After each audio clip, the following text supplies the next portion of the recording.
Hello दोस्तों, देखो आज हम एंटीलॉग को सोल्व करना सीखेंगे। एंटीलॉग को सोल्व करने के लिए फर्स्ट ऑफ ऑल आपको 1 से लेके 10 तक के सारे वैल्यूज़ याद होने चाहिए लॉग के, ठीक है? तो आइए चलो हम एंटीलॉग को सोल्व करना सीखते हैं। उसके लिए एक क्वेश्चन लेते हैं। हमारे पास मान लेते हैं log x इक्वल्स टू 4 है। देखो log x इक्वल्स टू 4 है तो हम यहाँ पे x का वैल्यू कैलकुलेट करना है। तो सबसे पहले हमें क्या करना पड़ेगा, x को और इस log को दूसरी साइड भेजना पड़ेगा जिसे हम बोलते हैं एंटीलॉग। तो यहाँ पर हमारे पास बनेगा ये एंटीलॉग 4। ओके। अब देखो एंटीलॉग कुछ नहीं होता है, एंटीलॉग का मतलब होता है 10 टू द पावर। जो भी यहाँ पे नंबर होता है उसको कहाँ भेजना होता है, 10 की पावर में भेजना होता है। तो यहाँ से हम लिख सकते हैं x equals to 10 to the power 4। तो हमारे पास ये x का वैल्यू आ चुका है। तो सिंपल से एक बात बोलेंगे कि जब भी आपको x का वैल्यू निकालना होता है और यहाँ उसके सामने जो भी वैल्यू होता है उसको हमेशा 10 की पावर में भेजना होता है। जैसे नेक्स्ट क्वेश्चन हम लोग चेक करते हैं। जैसे आपको यहाँ पर x का वैल्यू निकालना है और आगे -2 देखा है तो यहाँ पर x का वैल्यू कितना हो जाएगा, सिंपल से हम बोल सकते हैं 10 टू द पावर -2।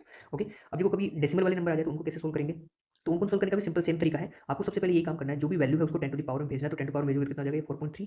अब आपको क्या करना है, इस 4.3 को चेंज करना है। जैसे मैं यहाँ पे लिखूंगा एक तो होल नंबर को एक जगह ले आऊंगा तो यहाँ पे लिख सकता हूँ उसको मैं 4 प्लस और साथ में क्या लिखूंगा इसको 0.3। आपको ऐसे फैक्टर्स में तोड़ना है। ओके। अब आपको क्या करना है, सिंपल सा है, जो होल नंबर होता है उसको 10 की पावर में एच डी पहुंचाना है। तो मैं यहाँ पे लिखता हूँ 10 टू द पावर 4। अब करना है आपको मल्टीप्लाई, ध्यान देना यहाँ पे आपको क्या करना है, मल्टीप्लाई करना है। और अब ये देखना है 0.3 किसका वैल्यू है। तो लॉग टेबल में जब हम देखते हैं तो 0.3 किसका वैल्यू होता है, 2 का वैल्यू होता है। तो साथ में जिसका वैल्यू होता है उसको यहाँ पे मल्टीप्लाई कर देते हैं। तो ये हमारे पास आ चुका है x का वैल्यू। चलो एक और क्वेश्चन से चेक करते हैं। मान लो कभी नेगेटिव आ जाए तो उस क्वेश्चन को कैसे सोल्व करेंगे। तो ये क्वेश्चन थोड़े से इंपॉर्टेंट होते हैं तो ध्यान से देखना क्वेश्चन में क्या करना है।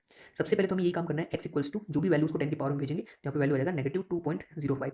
अब हमें क्या करना है, ये जो ऊपर 10 टू द पावर में जो वैल्यू उसको तोड़ना है। हमें तोड़ना ऐसे है कि हमारे पास होल नंबर रहे और डेसिमल नंबर अलग हो जाए। नेगेटिव में जब भी आए आपके पास तो तोड़ते टाइम आपको क्या करना था, इस नेगेटिव वाले डिजिट को एक डिजिट से बढ़ा देते हैं। तो बताओ -2 में एक बढ़ाऊंगा तो कितना आ जाएगा, मेरे पास -3 आ जाएगा। एक डिजिट बढ़ाना है हमें। ओके। प्लस साथ में कितना, अब 0.5 मतलब हमें 2.05 लाना है। तो -3 में कितना ऐड करूँ कि 2.05 आ जाए। तो हमें ऐड करना है ये जो भी डेसिमल के बाद नंबर होता है उसका एक का डिफरेंस ऐड कर देना। तो एक में से इसको हटाऊंगा तो कितना आएगा, 0.95। तो हम इसको ऐड करेंगे तो हमारे पास ये वैल्यू बन चुका है। अब यहाँ से बताओ हमारा वैल्यू क्या आ जाएगा, मैंने अभी बताया था जो होल नंबर होता है उसको 10 की पावर में भेजते हैं। तो यहाँ बन जाएगा 10 टू द पावर -3, फिर लगाएंगे मल्टीप्लाई। अब देखो ये नंबर कहाँ पर है लॉग में, तो लॉग में ये नंबर होता है 9 का। तो हमारे पास कितना हो जाएगा, 9 multiply by 10 to the power -3। चलो एक क्वेश्चन से और देखते हैं इसको। तो हमारे पास यहाँ पर क्या देखा है, negative log x equals to 3.53। तो उसके नेगेटिव को दूसरी साइड में भेजो तो हमारे पास क्या आ जाएगा, लॉग x इक्वल्स टू -3.53। अब फिर से हमारे पास नेगेटिव एंटी लोग लेना है तो क्या करेंगे, x इक्वल्स टू जो भी वैल्यू उसको 10 की पावर में भेजो -3.53।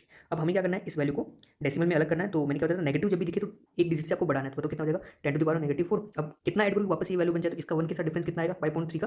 तो वो आएगा 0.47। तो हम इसको ऐड करेंगे 0.47। अब हमारे पास ये वैल्यू बन चुका है। अब देखो वापस वही हमें काम करना है, होल नंबर को कहाँ भेजना है, 10 टू द पावर में। तो 10 टू द पावर -4 फिर लगाना मल्टीप्लाई। अब देखो ये नंबर किसका होता है लॉग में, तो ये जो नंबर होता है 3 का होता है। तो हमारे पास आंसर कितना हो जाएगा, 3 multiply by 10 to the power -4। Okay. तो ऐसे हम क्वेश्चन को सोल्व करते हैं। अब एक अब क्वेश्चन आपके लिए होमवर्क, तो होमवर्क में रहेगा, मान लो आपके पास है नेगेटिव लॉग x और आपके सामने वैल्यू दे रखी है 4.74। आपको इसका आंसर बताना है क्या रहेगा। Okay, thank you.